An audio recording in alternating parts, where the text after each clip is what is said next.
Okay, so welcome everyone um, to this the Oktoberfest session. Um, our presenter for this session is Eric. Eric is part of the SAP Process Automation product management team. And he will share with us today a fun example that he developed using SAP Process Automation. I think you'll find this very interesting. So, Eric, thank you very much for joining. Thank you very much for sharing this with us. And hand it over to you. Great, thanks, Antonio, and thanks everybody for joining. I hope you enjoyed this session. I know there have been a lot of sessions on SAP Process Automation throughout Devtoberfest, so we wanted to give you sort of a fun example of the types of things you can do, the types of use cases you can tackle with SAP Process Automation. Now, we see these use cases all over the place, in lead to cash, hire to retire, design to operate, source to pay, and elsewhere. But one very common pattern we see a lot is exception handling. And so we're going to be going through an exception handling use case in this session. And what makes exception handling use cases special? Well, there's a couple of things. They usually tend to be, very time sensitive. They're interrupt driven, so someone needs an answer to a corner case right away, and you're stopping someone from doing their job. Those context switches can be expensive.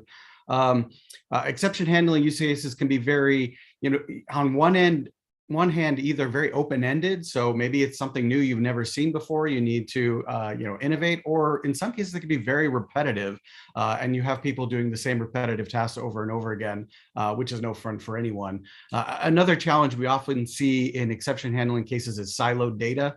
So maybe you've got data in 3-4 systems you've got to go and aggregate before you can make a decision. Maybe you need specific expertise. So who is actually going to handle this exception? Who's the right person? What skills are required? And maybe you need to collaborate with other people as you're doing this. And then finally, you want to be able to audit those exceptions and track their progress. Not only their progress, but the outcome, right? And hopefully use that to make better decisions in the future. So these are all some of the characteristics we see in exception handling. The specific exception handling process we're going to cover in this session is one that I built for my own personal life, and that is handling the constant extension requests for my kids' curfews. So I've got 3 teenagers. They're always out all hours of the night, out of the house, and they all have different curfews based on the age, that time when they have to be back in the house. But they're always asking for permission to overstay their curfew, right? And so again, it's time sensitive. It's always last minute. They're already out. I'm trying to get to bed. They need an answer right away. It's often repetitive, and highly situational by the child. Which friends are they with? What activity are they doing? And obviously the information we need is siloed across between myself, my wife, various systems. We track kids based on, are they getting good grades? Are they doing their chores? Have they done their practicing of their musical instruments? And this data is in, various places. And the last thing I want to do is, miss a key element or a key fact when I make a decision of whether or not they can stay out late. Again, what expertise are required? Am I capable of approving it? Do they need mom's approval? Both, neither.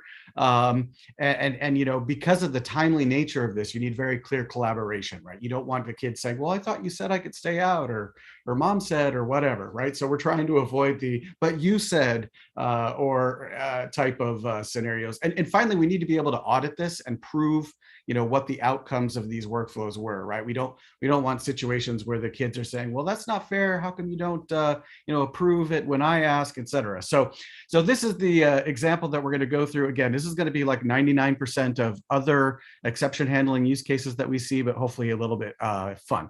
So I'm going to go ahead and start the demo. The rest of the session is going to be pure demo. We're going to be diving into the software. I've actually pre-recorded this, so I'm going to start this up and close my camera.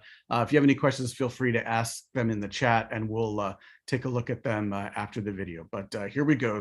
Curfew extension request exception handling workflows using SAP Process Automation.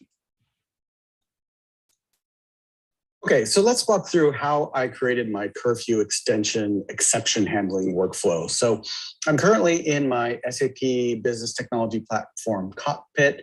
This has all of the applications that I've subscribed to. So I'm going to click on my SAP Process Automation application and launch that. That's going to take me to my SPA lobby. This is where I have access to all of the projects that I'm working on, as well as tools to help me monitor them, which we'll get to in a second. But I am going to click on my curfew process project, which is going to open up my workspace for this project. And it's going to contain all of the various artifacts that I'm using to define this process. So if I expand this out, you'll see I've got automations, I've got decisions, I've got forms, approvals, the processes themselves, even custom data types that I've created to help inform the process. But let's start with the process itself. So if I open this up, you'll see the flow that my curfew extension process is going to go through out on this palette. The very first thing I had to do was create a way to initiate the request. So what I wanted to be able to do is have the kids fill out a form so it's auditable. They can't just say, oh, what, remember I told you 2 weeks ago, or I asked mom, we need this all to be systematized. So they're gonna have to fill out a form, and a form is actually what's gonna trigger this process.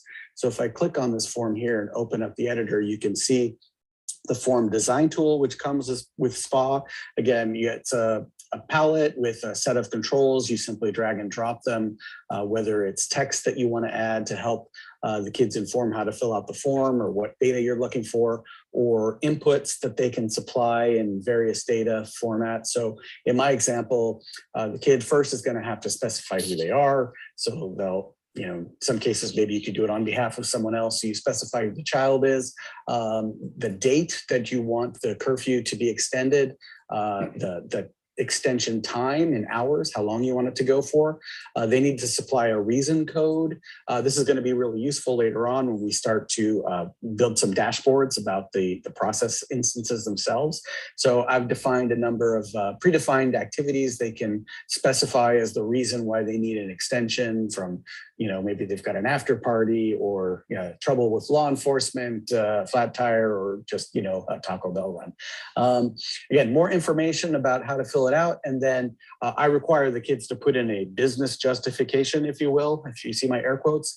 That's their opportunity to explain why they think they deserve a curfew extension. So this is going to be the form they fill out. I'll show you what it looks like in real time later on when we go through a real life demo, but this is the design time environment for that form. Now, once I capture all of this data in the form, I can use that throughout the process. And one of the first things I want to do, in fact, the very next step in this process, once it kicks off, is I want to see if there's a way I can deflect as many of these requests as possible. Because again, they're only going to come in late at night. I'm trying to get ready for bed or whatever. I don't want to be going back to my computer and seeing what's going on. So if I can deflect some of these cases under certain conditions, I want to do that. So I added a condition object by simply, clicking on the link and adding a decision control, which I can't see because of the shared screen. Hopefully you can see. And if I open up the decision editor, you can see what I don't have, nice clean APIs to go grab that data. That's where a bot is going to be really handy. So in my case, my wife is really good about keeping track of how the kids are doing with all of those metrics that we measure them against. So in our case, are they doing their chores? Are they practicing their instruments? And so she rates them on a scale of 1 to 10 every week on how well they're doing. And what I did was I created just a summary page where I take a very sophisticated 4-week trailing average, where I can determine how well they've done for the last 4 weeks. And this will help inform whether or not their curfew extension is going to get approved. I mean, the last thing I want to do is just say yes if they come to me and then I get in trouble because they haven't done their chores, they haven't done their practicing. And at the same time, I don't want to have to go look this up every time I'm getting ready for bed. So I'm going to have a bot to do that for me. So the bot is really powerful and really simple. All I had to do to train the bot on how to look into my own personal Excel file was drag and drop controls from this palette onto this activity. or onto this canvas. And so what my bot is going to do is it's going to take an input. So it's going to start off with the name of the child who's making the request. Then it's going to physically open my Excel instance on my machine at home. It's going to use this cloud link activity, which allows me to, once you supply it the path to the file, it automatically goes in and finds the headers and looks at the kind of data that is available and extracts all that data from the Excel file. Once it extracts the data, I can close the Excel instance. I don't need it anymore. And then the rest of this bot is just going to create a variable which starts off empty essentially, but this for each loop is going to loop through my Excel file, and for every row, every child, it's going to look to see if the child that I'm looking at in the Excel is the child that I supplied to the bot. If it is, I'm going to set the variable with all of the information in that row about the child. So it's a very simple way to extract data from Excel. Is one example of the types of bots that you can create with SAP Process Automation. And the end result is going to be an output with the record that I found. And since I'm talking about inputs and outputs, I think one thing I'll point out is, every single one of these tasks, for the most part, has the notion of an input and an output. So if I click on one of them, here's a form, for example, an approval form, and it's going to take various inputs from the process, and it's going to output certain information from my review of the task itself. And these fields are very easy to set. You just click on the box here and it provides, again, value assistance. This is all of the data of that matching data types that is available to me at this point in the process. The next thing I want to do after I get that data is determine, okay, who is going to make the approval? Is it mom or is it dad? And to do that, I'm going to take advantage of the business rule capability within SAP Process Automation. So if I click on this decision activity that I've added to my workflow, I'll open up the decision editor. So the decision tool, the business rule tool, is actually very robust and flexible. The way it works is essentially you're going to supply the data that is going to be used to make the decision. You're going to tell it what data you're going to output as a result of the decision. And then the rules themselves take that input and decide how to do the output. And in my case, the input is going to be information about the child. The output is going to be information about who is going to approve and why. And the decision itself is going to be made by a table. So if I open up this table, you can see the kinds of rules that I've defined. So again, what the engine's going to do is it's going to look at these different rules until it finds a match. And if it does match one of these sets of conditions, then this is going to be the output. So in my case, if their child has a very high chore score and practicing score, good GPA, then dad's going to approve. And in most of the other cases, it's going to require mom approval. She's much harder to get approval from in most cases. Now, you'll notice I'm not just supplying as an output the role. I'm also going to supply an email address. This is going to be useful maybe later on if grandma's home and needs to approve and we need to send her an email with the task. But I also have this mom veto eligible flag. And in some cases, I'm going to set this to true. And this is for those situations where maybe dad can approve, but mom also has a chance to veto this if dad accepts.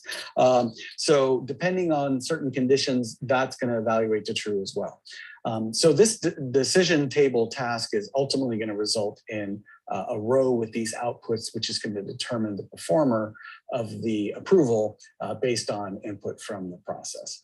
So if I go back to the process, you can see once I do that evaluation, my next step is another one of these conditions, where in my case, in this condition, if I open the editor, it's simply going to say, okay, who was the role that was output from the last activity? And if it's dad, then I'm going to follow one path. If it's mom, I'm going to follow a different path, or there could be other paths. But in this case, if it's dad, then we're going to go down that workflow path.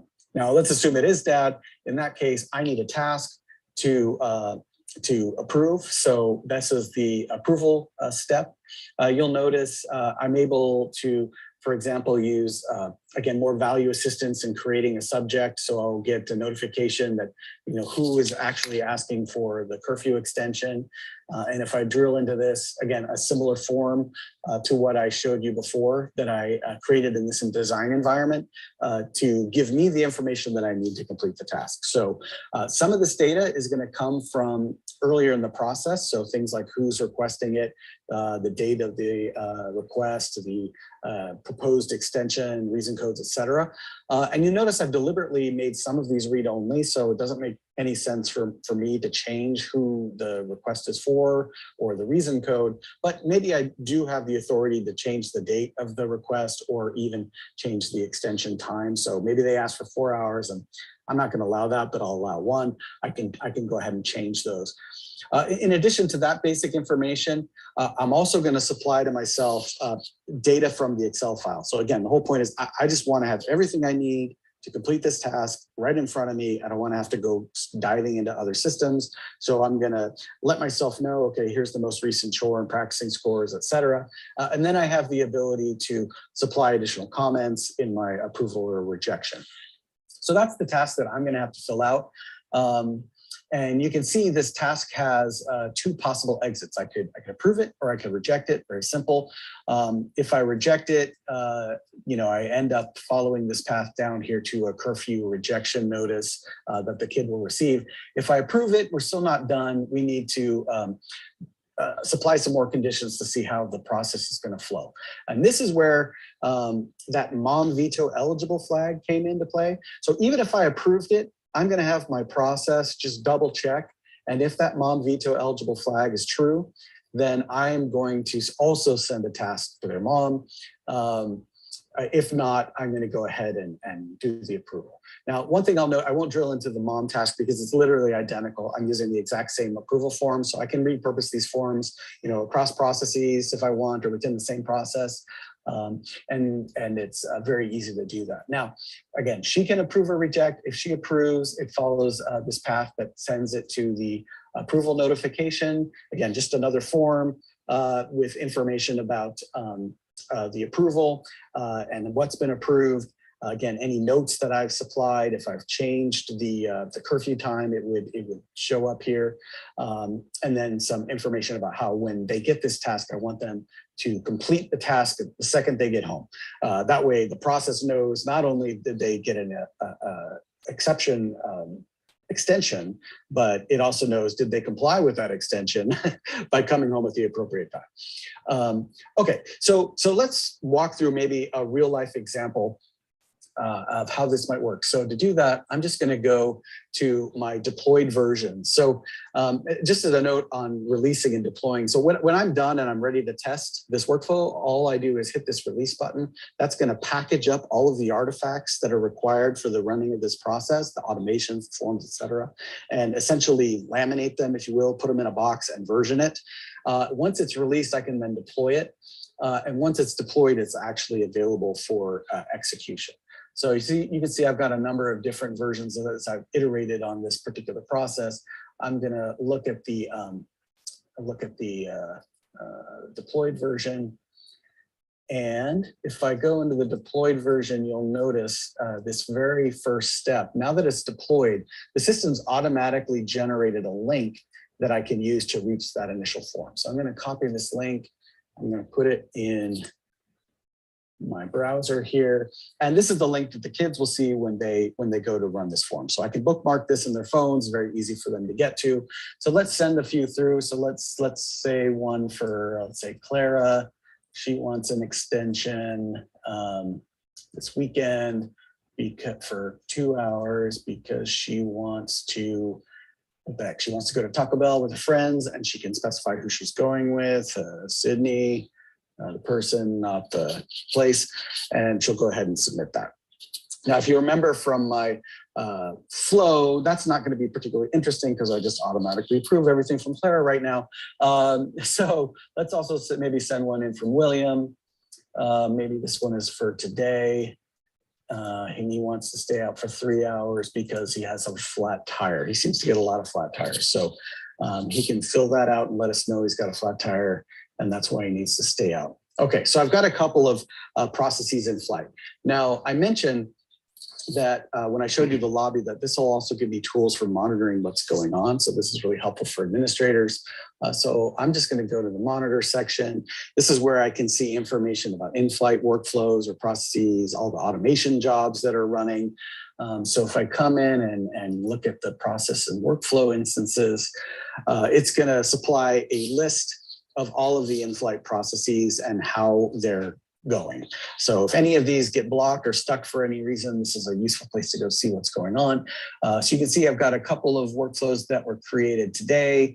I have all kinds of information, any errors, looks like there are no errors right now. The context, or essentially the data that the workflow is processing. So it could be data from my initial form, the start event, or data from my automation. So I've pulled some information out of Excel about William. And then I also have an execution log. So this will tell me where it is. It's currently waiting for mom to perform her task. And it also tells me where it's been. So it did some evaluations, it ran some automations, et cetera, et cetera. It looks like this task needs somebody to approve it. So to do that, I'm going to go to my inbox, which is the little inbox link here, and click on that. Now, for the purposes of this demo, I'm taking on all the roles, so all of the tasks are coming to my inbox. Obviously, they would go to separate inboxes. But you can see here there are a number of actions or tasks that are currently in flight.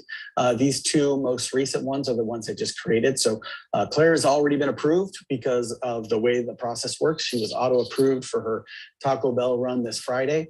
So this is great, and she can submit it. If I define the groups properly, not only would she get a notification, but myself and her mother would get a notification, so we know what's going on. But we also have this curfew extension request for William that actually needs to be approved. So again, it looks like he wants something for today for 3 hours, yet another flat tire. Now you'll notice because I pulled out information about William from Excel, I'm supplying it as part of this task. So again, I don't have to go dive through Excel files to see whether or not he deserves this extension. I'm just going to make a quick comment. Which tire this time? And nothing much I could do about this, so I'm going to go ahead and approve it. And task approved successfully.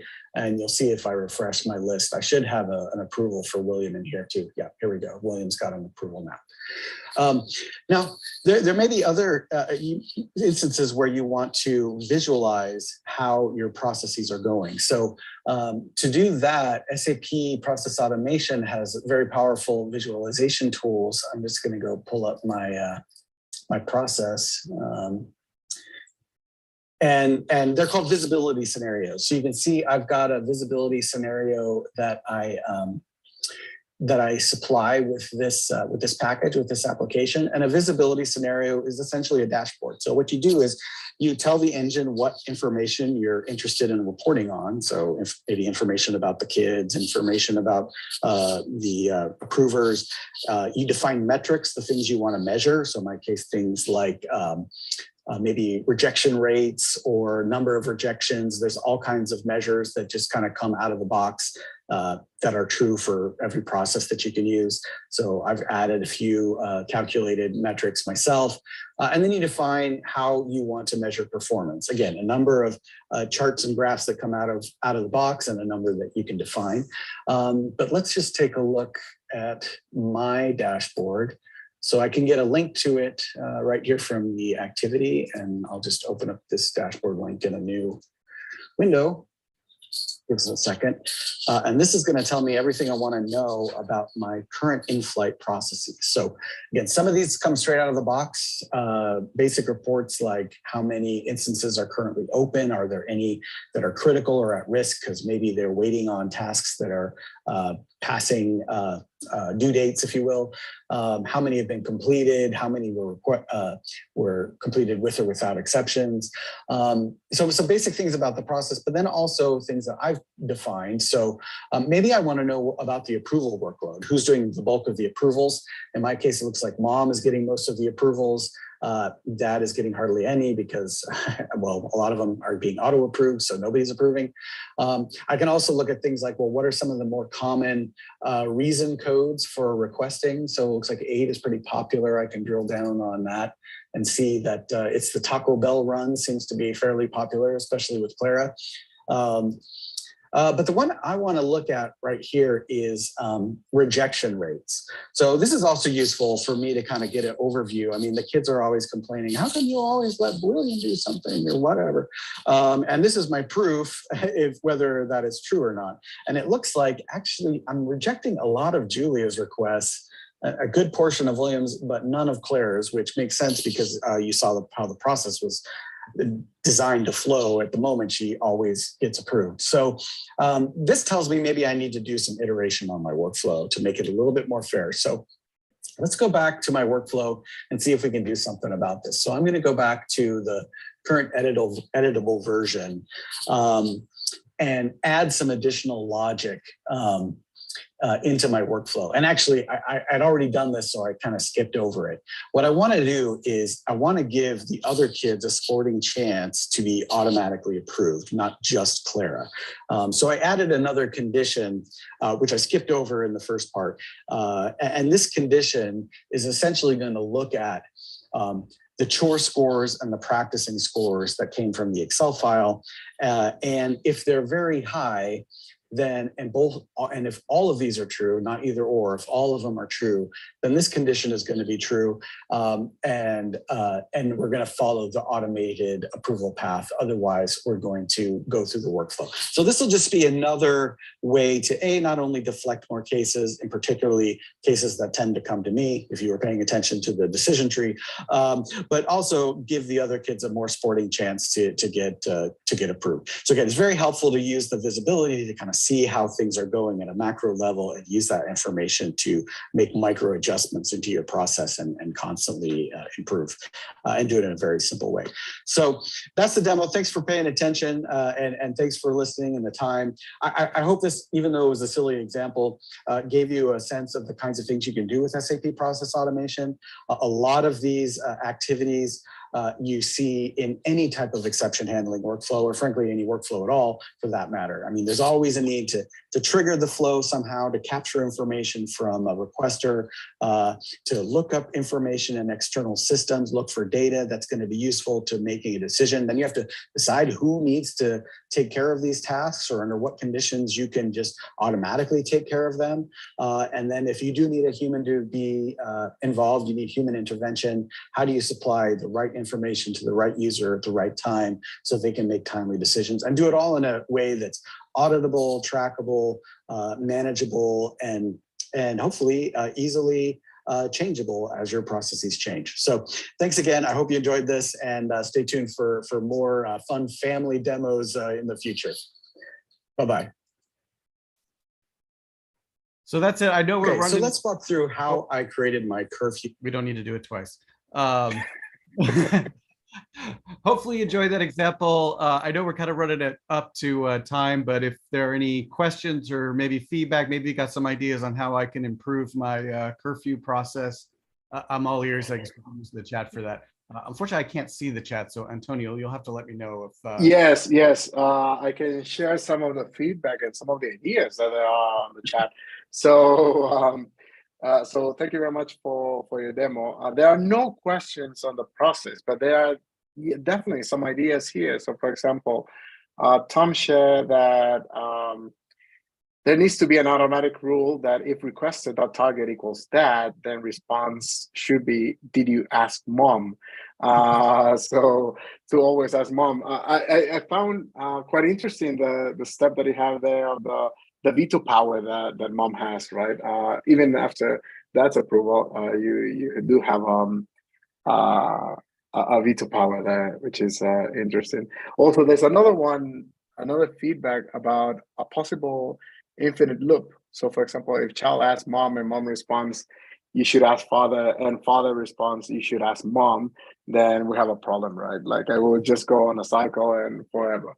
So that's one of the that's one of the challenges that I'm definitely trying to avoid by having that decision. So I know under what conditions who gets to approve. But that's actually good feedback. I should probably, in my approval notifications or rejection notifications, just blame mom all the time. Like say who approved, like indicate who did the approval and what the approval came from. And since I control the process, maybe I'll just say it always came from mom. That way the kids won't be able to pit us against each other. Yeah, that's interesting. Now, someone is asking if there's a public repo for this. It can be useful so that they can deploy it on their own SAP Process Automation instances. Maybe Yes, the store component. Yeah, I have been asked in the past to package this up and put it on the store. Stay tuned for that. There's a couple iterations I want to do on this process. For example, you may have noticed that I'm tracking information like grade point average. And right now I just have that in my Excel file. But in reality, that information lives on the kids' student portals. Right. And really the only way to access that data is to log into the portal yourself. So that's another great way to use a bot. So my plan is to create a bot. So for each of the kids' school portal, the bot will go log into the portal, pull out their GPA and bring it into the process. So I don't have to go and check to see if they have any, if they've got bad grades or whatever. So that's one enhancement I'm looking at. The other enhancement, now, if you were familiar with process best practices, you probably saw my favorite child activity and thought to yourself, well, you hard coded that in the process. That's not great best practice, because that can change, and you don't want to have to like redeploy your process every time your favorite child changes. So I'm going to start tracking that as well in my spreadsheet and change my process to just pull that data out of the spreadsheet rather than hard coding it in the process. So let me iterate a little bit, make it a little bit more future proof, and then we'll package it up and see about getting it on the score or on the store. And who knows, maybe we'll start Gartner will start a Magic Quadrant on family process software. That is good. That is good. Wait, so I actually, well, you had quite a few instances of the process running. Are your kids actually using this now to request a curfew extension? We've had a few trial runs. Okay. And I think the other kind of enhancement or augmentation I really need to do here is I need to involve the SAP Signavio tool set. So Signavio is what we use for macro level business transformation. It's how we go out and identify the processes in an organization and map them and model them. And then it also has tools for governance. So how do you deploy new processes into an organization? So what I really need to do is pull this all into Signavio so I can use their process governance capabilities to make sure everyone in the family is always on board with the latest version of the process and the standard operating procedures. So I do need to do that, but we have done some test runs. I've bookmarked the tab in the kids' phones so they can fill out the form and start the processes. Excellent.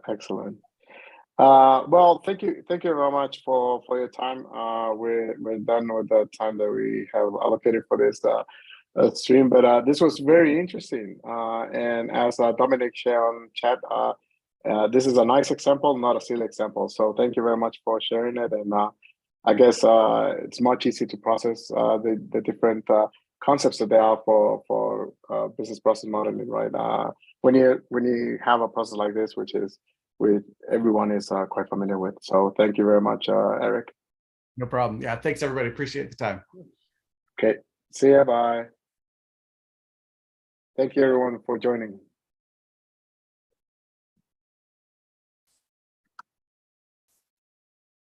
There we